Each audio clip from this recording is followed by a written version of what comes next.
Летний сезон близко, а значит вопросы, которые в первую очередь поднимаются на заседании комитета по чрезвычайной ситуации, это меры, предпринимаемые властями на местах по обеспечению безопасности людей на водных объектах и в местах массового отдыха. Начальник отдела по безопасности в этом направлении Герихан Мальсагов в своем докладе приводит неутешительную статистику несчастных случаев за последние 3 года. За этот период на водных объектах республики утонуло 5 детей. По его словам, основными причинами гибели и травматизма людей на воде остаются купания в неустановленных и необорудованных для этих целей местах.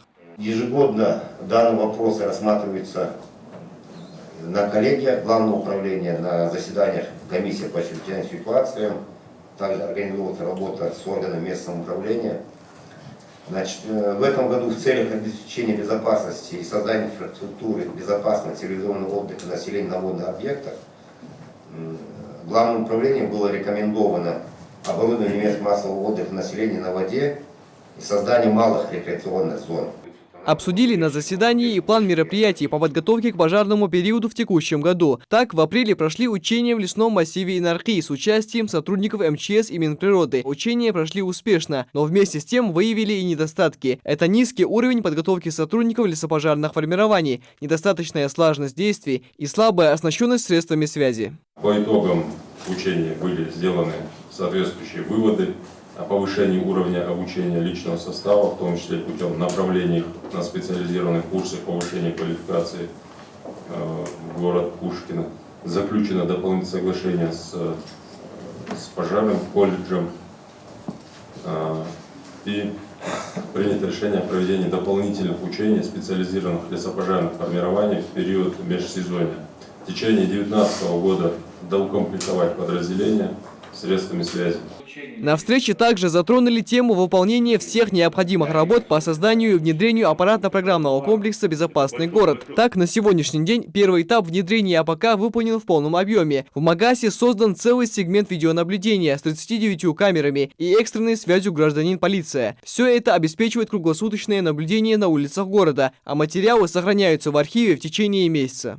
Также анализ эффективности использования комплекса автоматической фотофиксации показал снижение по 3 показателям. Это по данным ГИБДД Республики. Значит, по количеству ДТП это снижение на 9,4%, по погибшим 23,2%, по пострадавшим 3,2%. За первый отчетный период момента эксплуатации комплекса вынесено 516 тысяч постановлений на сумму 348 миллионов. Из них оплачено 120 миллионов, что составляет 34,7%. Председатель правительства Зелимхан Евлоев отметил важность обсуждения таких вопросов и призвал обратить особое внимание на проведение анализа состояния пожарной безопасности общеобразовательных учреждений за прошедший год и устранение выявленных недостатков к началу нового учебного года. Если говорить о состоянии противопожарной безопасности, состоянии в целом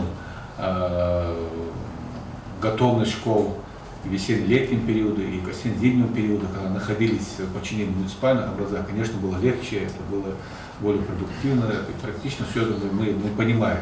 Но если говорить в целом об образовательном процессе, тогда да, они должны находиться здесь вот в ведении исполнительного органа власти, субъекта. Но тем не менее, пласт ответственности не снимает, я понимаю, у вас 246 объектов, у них. Значит, правительство рассматривается вопрос по созданию отдельной организации по обеспечению деятельности учреждения образования как вариант. Ну, во всяком случае, ответственности с управления образованием никто снимать не будет. Подводя итоги встречи, участники поделились своим мнением по решению озвученных проблем и улучшению качества работы комитета. Предложения членов комиссии внесли в протокол заседания. Микаил Тангиев, Адам Далаков, Новости 24.